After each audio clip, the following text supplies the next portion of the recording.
vous introduis la personne suivante, Samia Kessab Charfi, qui est professeure de littérature française et francophone à l'Université de Tunis. Elle a été professeure invitée dans plusieurs universités étrangères. Elle a dirigé des ouvrages collectifs, parmi lesquels Mémoire et imaginaire du Maghreb et de la Caraïbe, en 2017. Donc c'est tout récent, c'est ça ou ça va pas? Bon. Autour d'Édouard Glissant, aux presses, lecture, épreuve. Alors, autour d'Édouard Glissant. Oui, autour d'Édouard Glissant, lecture, épreuve, extension d'une politique de la relation en 2008. Et vous avez aussi fait un travail monographique sur Édouard Glissant et l'une ou l'autre face des choses, hein, la déconstruction poétique de l'histoire dans les Indes et le sel noir d'Édouard Glissant, qui a été publié en 2011. Voilà. Et vous allez nous parler aujourd'hui, enfin le titre de votre communication est Édouard Glissant, le récit somatique. Voilà.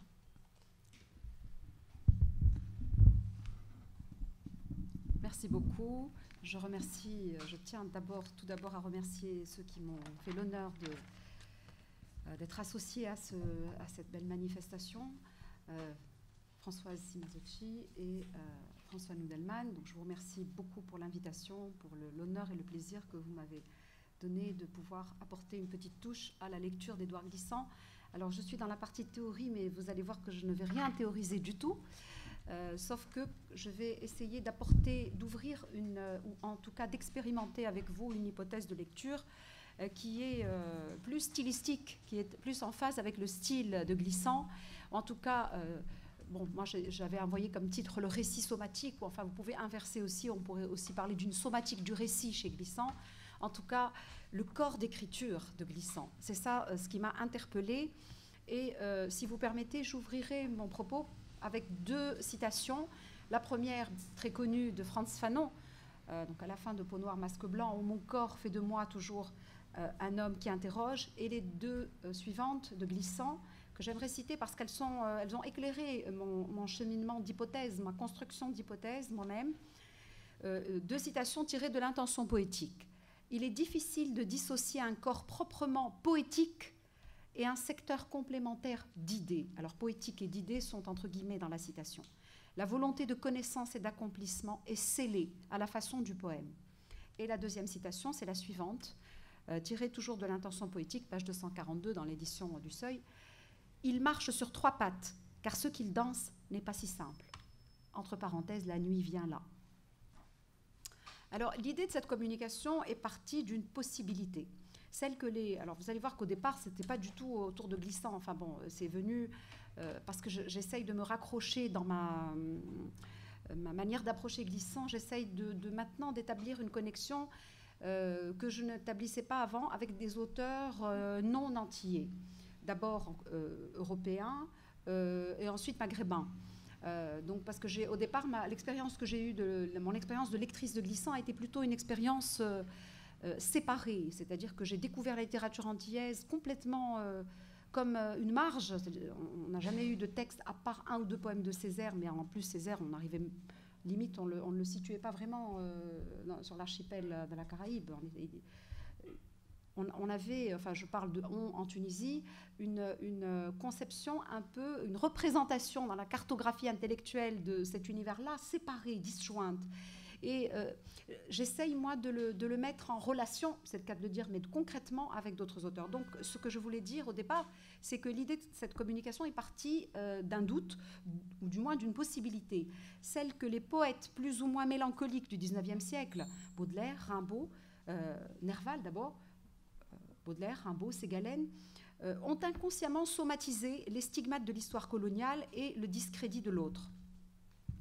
Mais on pourrait aussi en trouver dans le monde oriental, dans le monde arabo-musulman. Confronté en tant qu'auteur appartenant à ce que Rimbaud, dans Mauvais sang, dans Une saison en enfer, texte fameux d'une saison en enfer, nomme, je cite Rimbaud, la race qui ne se souleva jamais que pour piller, tels les loups à la bête qu'ils n'ont pas tuée. spectateurs saisis par ce qui leur semble être une torpeur d'impuissance des peuples, à l'instar de Flaubert ou encore de Maupassant, décrivant avec des mots parfois difficiles à soutenir pour les autochtones, dans La vie errante par exemple, les Bédouins de la Tunisie ou de l'Algérie profonde. Ces écrivains obligent notamment à poser la question d'une archéologie de la mélancolie chez les génies. Que cette mélancolie soit liée à la faute coloniale ou au sentiment vertigineux d'impermanence du monde, tel qu'exemplifié dans Le bateau ivre, pour ne citer que ce texte, mais aussi à interroger la manière dont le récit qu'ils élaborent somatise des situations de saccage historique, notamment chez des auteurs tels que Glissant. Alors voilà, je viens à Glissant. Je le cite, cette casse de 150 années nommée dans Malmort.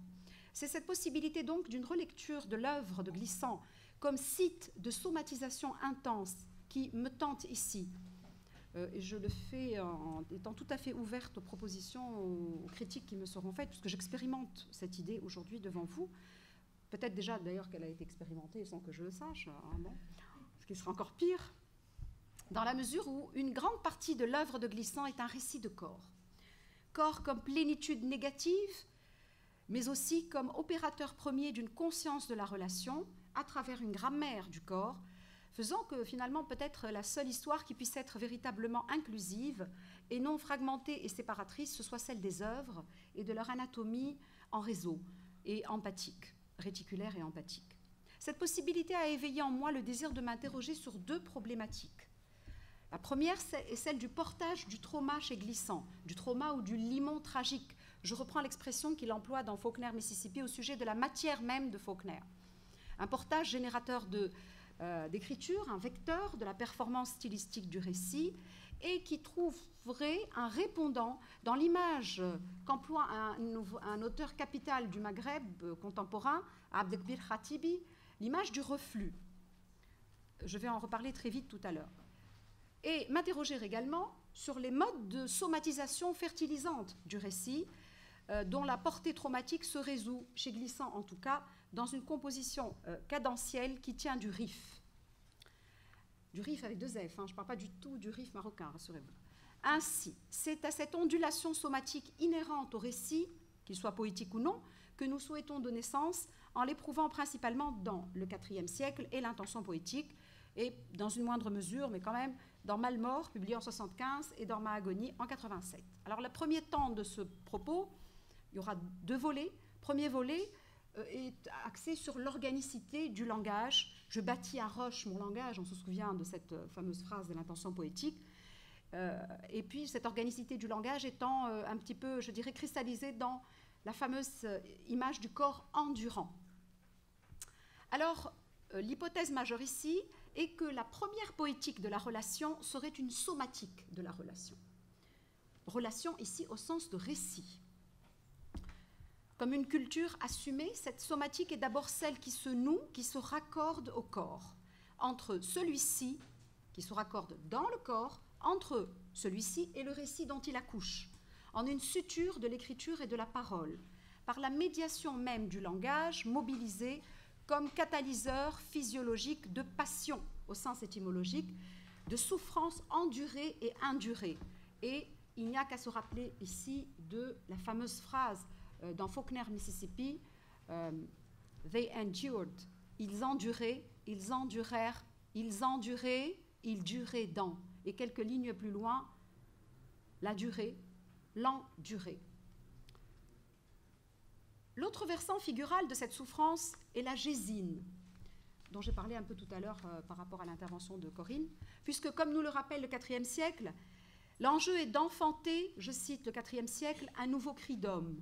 La relation corps-histoire, dans le IVe siècle, semble alors analogique à celle qui unit temps et pays dans l'intention poétique. Je cite l'argument de cette analogie. Dans l'intention poétique, édition du Seuil, page 236. Moment et lieu poétique ensemble, l'aurore concilie ces deux natures que sans cesse la poésie rapproche, le temps qui nous signifie et le pays qui nous comprend.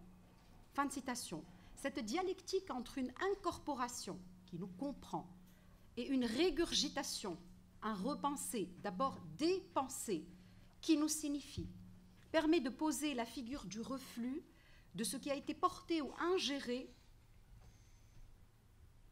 comme essentiel ici. Et je pense en particulier à ce passage du IVe siècle où il est dit, où est évoqué, je cite, la commune rumination des choses denses et obscures du passé. Alors cette figure du reflux, nous la retrouvons, comme je disais tout à l'heure, chez un auteur capital du Maghreb contemporain, Abdelkebir Khatibi, puisque dans la poétique de cet écrivain, elle permet, cette figure du reflux, de capitaliser le langage de la mère, pas seulement la langue, mais également les mots de l'enfance, les diminutifs, hypocoristiques de l'enfance, donc de capitaliser le langage de la mère dans la langue d'écriture, dans l'écriture en français particulièrement. C'est ainsi que, je donnerai juste 2 citations pour illustrer ça, très vite, dans Maghreb pluriel, qui est pour moi l'essai le plus fondamental pour le Maghreb. Publié en 83 chez De Noël, Khatibi constate: la langue maternelle est à l'œuvre dans la langue étrangère, dans la section bilinguisme et littérature, où en particulier Khatibi lit un des plus grands auteurs tunisiens en français, Abdelwaheb Medeb. Et un peu plus loin, il emploie une métaphore marémotrice où il ajoute refouler, se parler, reflux en s'éparpillant dans la texture du livre. Fin de citation. Il me semble qu'un modèle similaire de dynamisme physiolangagier, une syntaxe du corps, l'expression est de Khatibi, semblable, existe chez Glissant, qui passe par les métaphores du corps, du labeur, de l'enfantement, figure d'habitude féminine. L'enjeu ici étant que la vectorisation par le corps de cette écriture, qui dépense, est constitutive d'une somatique de l'AAN, L''AHAN, du haut, auquel on reviendra tout à l'heure, comme s'il fallait dépenser l'avant par l'AAN, d'une écriture assaillie par l'espace du corps en elle, comme s'il fallait surmonter, je prends cette expression de l'intention poétique, les affres crépus, en pressurant le corps dans l'écriture. Alors pour cerner cette dimension somatique du récit chez Glissant, on relèvera d'abord qu'elle compose avec 2 mouvements correspondant à 2 mises en espace ou 2 spatialités différentes, 2 mouvements qui s'équilibrent sur l'avif du corps. Ce sont la précipitation, la tombée en abîme, matérialisée dans le lexique glissantien par les verbes précipiter, tomber, basculer, ou encore dans le nom précipitation, tomber en abîme du corps sériel, du corps bélusien. Ce premier mouvement spatialisé s'oppose au gestus processif du han volontaire, du haut, de l'irrué, de la tentation de crier, expression de l'intention poétique, figure de la levée et non plus du tomber, pour dissocier ici les 2 constituants du chapitre fameux de Malmort, figure de la montée, le chapitre Tombé-levé, 1788-1974, c'est le titre du chapitre, figure de la montée en morne antibélusienne s'il en est. Sans doute cette double destination, en tant que destinée choisie pour fonder la nation, est-elle encore rendue par 2 périphrases parallèles du IVe siècle, clairement illustrative de cette spatialisation en fourche de 2 intentions opposées. Je cite le IVe siècle, vers la fin, celui qui descendait des hauts et celui qui patientait dans les fonds. Ce qui est le plus frappant, et si nous lisons le IVe siècle au miroir de l'intention poétique, c'est que ces 2 mouvements antinomiques, la précipitation et l'irrué, se retrouvent à travers 2 postures signalées dans l'intention poétique comme étant les 2 mouvements de la poésie. Je cite, l'expression est de Glissant, les 2 mouvements de la poésie. Je cite encore Glissant, voilà ces 2 mouvements, l'inquiétude question et la réponse inquiétude. Ce chiasme implante rythmiquement le refrain bougé, le riff musical dans les cris, et je reviendrai à cette notion de riff tout à l'heure. Et au fond, l'impossibilité, comme un flou de bouger en photographie, l'impossibilité de la réponse au cœur même de la question et la lancinance de la question dans la certitude fallacieuse de la réponse. À la fin de l'intention poétique, Glissant soutient d'ailleurs cette nécessité épistémologique de la palinodie, de la contradiction, et sa portée pour la poétique. La poétique, dit-il, exige de se nier là où elle affirme. Si entre les 2 pôles, les 2 postulations contradictoires, comme dirait Baudelaire, il y a l'acte énergique de la fouille, alors je cite tous les verbes en rapport avec cet acte. Dans l'intention poétique, fouiller, affouiller, fouiller la connaissance au chandil, mais nous fouillons, même lorsqu'on ne sait pas, et là c'est tiré du IVe siècle, même lorsqu'on ne sait pas ce qu'il faut fouiller. Le risque de l'abdication, de la résignation est aussi présent. Dans la poétique somatique de Glissant, l'arrachement à l'englument est aussi formulé, comme on l'a dit plus haut, par les métaphores de l'accouchement. Dans l'intention poétique, c'est la gésine, c'est l'homme muet accouchant de lui-même, intention poétique au tout début. Si la terre est la génératrice secrète du poème, lorsqu'il faut écrire le pays de tremblement, cette génération, au sens obstétrique d'engagement protendu vers une création de soi, est assurée par la médiation des figures envigorantes, énergétiques du corps. Terre et corps sont ainsi promus par une même dynamique éclaboussée, dans le déploiement solaire d'une nature, lit-on dans l'intention poétique. Nature, en italique dans le texte, concernant ici la terre et le corps, les renseignant tous deux, le corps devenant cette pelée coriace qui réunit les deux figures de Béluse et du Marron. Deuxième et dernier temps. Alors, les épaisseurs têtues de la redite, quelle place à la répétition, la redite dans ce procès, le procès en poétique de la question, comment penser l'histoire inclusive avec cette poétique-là. Alors, dans ce pôle, dans ce volet, j'interrogerai la place l'existence d'une rythmique somatique en riff chez Glissant. On le sait, toute l'écriture de Glissant se dresse contre l'abstraction de la solitaire résonance d'une langue. Pour s'acclimater à l'avif du monde et l'ajuster à un avif du corps écrivant, pour contenir, je le cite, la part inquiète de chaque corps dans cette obscurité difficile de nous, fameuse citation de la case du commandeur, le style se charge d'un sensualisme massif que la syntaxe prend en charge par la répétition, non pas besogneuse mais fructifiante, de phrases ou de segments de phrases, bref, par l'égrainement de syntagmes qui s'autogénèrent à partir d'un ferment lexical, comme une poussée organique apparue au cœur de ce que Glissant appelle dans l'intention poétique la rouille sombre têtue de la parole volontaire, du cran somatique, le cran désignant à la fois ici l'entaille et la volonté, l'audace. Même lorsqu'elle déboule en enroulement, la phrase de Glissant, vous me pardonnerez ici de parler un peu du texte de Glissant en stylisticienne, entre guillemets, parce que j'ai l'habitude d'entrer dans le texte, dans Glissant, dans l'univers glissantien, dans la galaxie ou l'archipel Glissant, par les mots. Donc la phrase de Glissant ne perd pas sa composante fragmentaire, sa composante crantée. Nous avons avancé plus haut que le récit investissait les métaphores du corps et les figures végétales. Dans le IVe siècle, cette logique organique puise très largement, en effet, dans une mémoire du corps, l'organicité au sensoriel y étant un opérateur essentiel du récit, de la relation du et au passé à fouiller, et il n'y a qu'à relever pour cela le grand nombre d'occurrences relatives à ce champ. Très vite, le long oubli enraciné au corps qui brouille la vue, tout ça c'est dans le IVe siècle. Son ventre s'est ouvert, un seul corps d'homme brûlant, l'inquiétude sans corps ni visage, cette fièvre des pays d'ailleurs qui bouillait en lui, la voix dénaturée, 2 yeux sans sourcils, la crève paisible, etc. Mais le corps y est également cette part simultanément séparée et inaliénable de la pensée du nous. Le constat terrible, notifié à la fin du chapitre 9 du IVe siècle, nous le rappelle. Voilà le constat. Et voilà, peut-être, ce qu'il faut chercher dans l'entassement, 2 points. Cette partie de toi qui est restée loin de toi, dans les bois ou sur la mer ou dans le pays là-haut, 2 points, la moitié droite du cerveau. Fin de citation. C'est terrible, ça. La figuration fragmentée, disloquée de l'être, ressortit sans doute ici à cette esthétique, peut-on parler d'une soma esthétique, qui pose que la totalité est tributaire d'un ensemble disjoint, mais relié, mais rallié, en vertu de ce postulat formulé dans l'intention poétique selon lequel chaque île contribue à l'unité de cette mer, et qu'en regard du discontinu, il faut élire le composite. Stylistiquement, cette discontinuité est rendue par l'ahant de la phrase qui piète, qui avance à force de piété. Piété ER, pas piété, attention.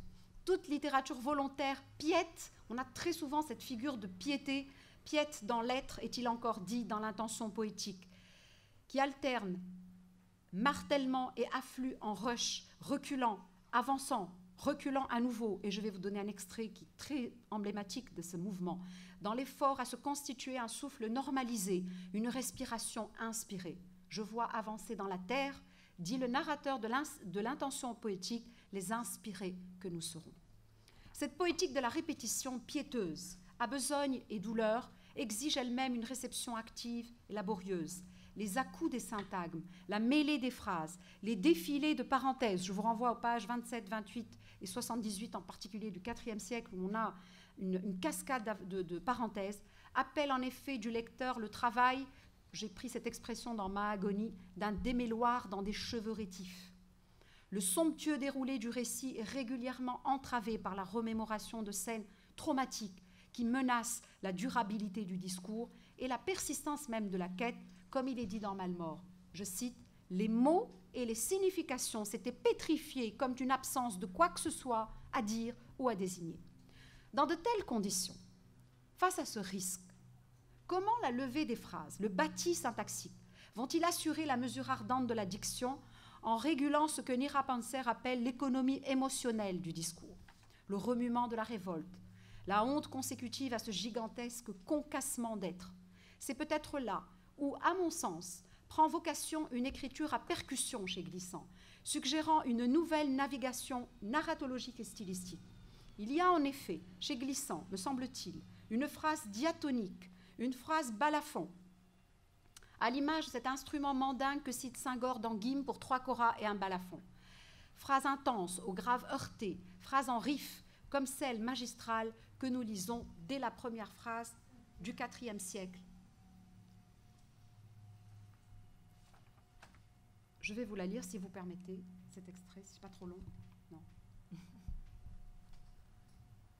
Quand même que je suis là, un vieux corps sans appui pour remuer ce qui est fait, bien fait. La terre avec les histoires depuis si longtemps. Oui, moi là, pour avoir cet enfant devant moi. Et regarde, Longwe.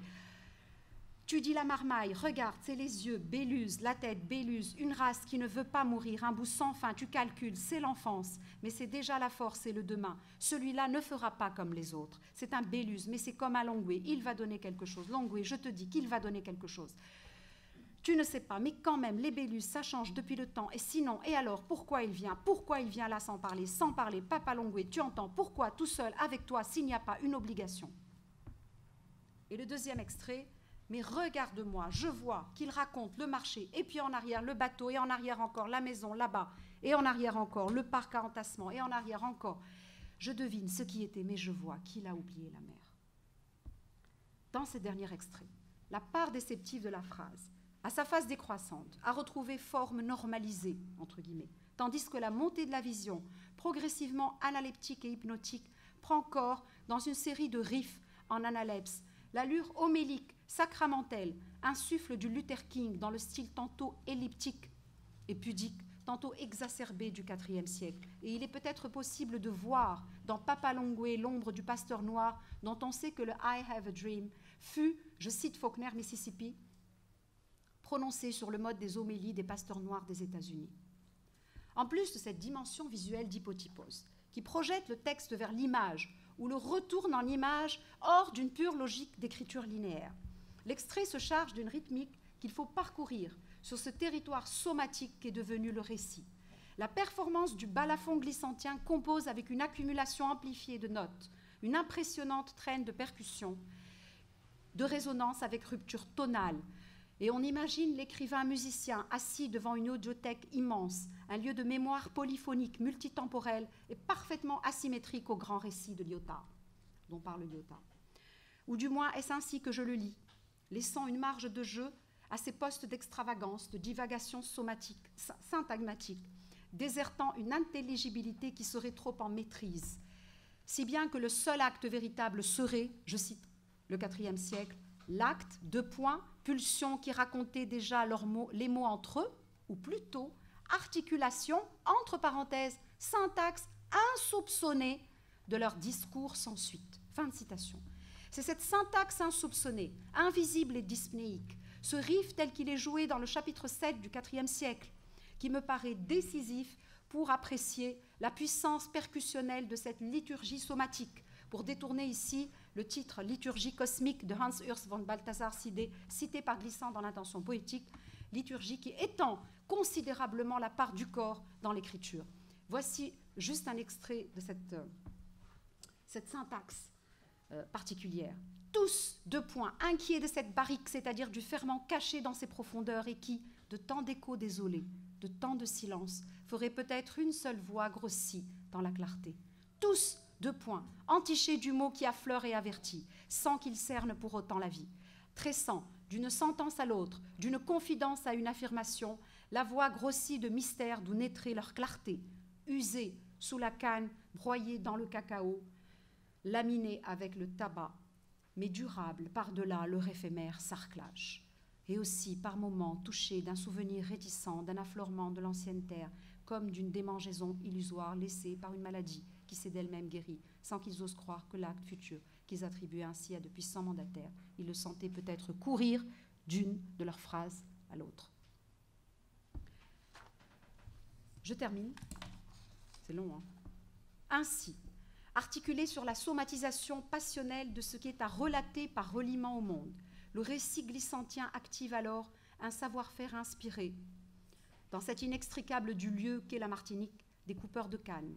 La profuse opacité de ce futur amené à être dissible appelle en effet une même technique de traitement de la parole écrite, celle du concassement de mots arrachés à la douleur comme denture à vif sur la mâchoire des bois des cannes, des cacao, des cafés. Malmort, page 126. Pour ce faire, et dans un projet que l'on pourrait qualifier d'holophrastique, la masse verbale se fait bloc. Il faut lire en effet le chapitre Tombé-levé de Malmort, comme une allégorie pleine et entière de la technique d'écriture. Ce récit d'une 20aine de pages de la vie des esclaves coupeurs de canne, il permet de soulever des questions par translation, des questions de poétique et d'esthétique. 2 points. Comment obtenir une meilleure coupe, sinon même un rendement plus fort de la canne? À l'encontre de ce goût de la rationalisation et du rendement, le sillon dissymétrique de la phrase suit, je cite, toujours Malmort, la saccade du corps soudain cambré dans l'impossibilité de dire quoi que ce soit et qui ne se déliait parfois que dans le goût strident d'un chanté interdit, ce goût torride de la lame de coutelas, la syncope du battement au sang des mains, tout cet interdit de mémoire accumulé qui soudain explosait à la gorge en un enchevêtrement sans suite ni logique. Fin de citation. L'image du concassement est bel et bien une configuration microcosmique de l'acte de piler le monde, d'en vanner les parts arrachées, disjointes, avant de le recomposer, de le relier différemment, tout comme les habitants d'en Tombé-levé se saisissent des cannes empilées pour s'en faire des chapeaux filés, je cite, des étendards en feuilles de canne. Il faut construire le drapeau avec les feuilles de canne. Ou lorsqu'encore dans Tombé-levé, toujours, l'acte d'entasser à nouveau fait suite au concassement, ce qu'ils n'appelaient pas encore l'histoire, mais dont ils avaient noué le premier mot dans ce parler soudain concassé raide à la bouche, ce qu'ils commençaient à déplanter histoire dans tant de champs, dont à présent ils commençaient à entasser la terre dans le trou du temps. Fin de citation. Sans doute, et ce sera le mot de la fin pour moi, ici, sans doute, à la lumière de ces parallélismes, de ces allégories qui sont très claires, peut-on lire le tout-monde comme étant celui même de l'œuvre après le déplanté de l'histoire. Le tout-monde, pour moi, c'est l'œuvre, comme somme inclusive, succédant à la dissolution et du pays réel et du pays rêvé. Une somme, entité rêvée dont la cartographie n'est répertoriée dans aucun livre d'histoire ni d'image, à l'instar de cette nouvelle région du monde qui demeure à rêver et à riffer, afin de conquérir l'autre face du sens, en acceptant que nous soyons, comme il est dit dans l'intention poétique, chacun l'outre-mer des autres. Fin de citation, et je vous remercie de votre attention. Et pardon d'avoir été longue. C'était trop long.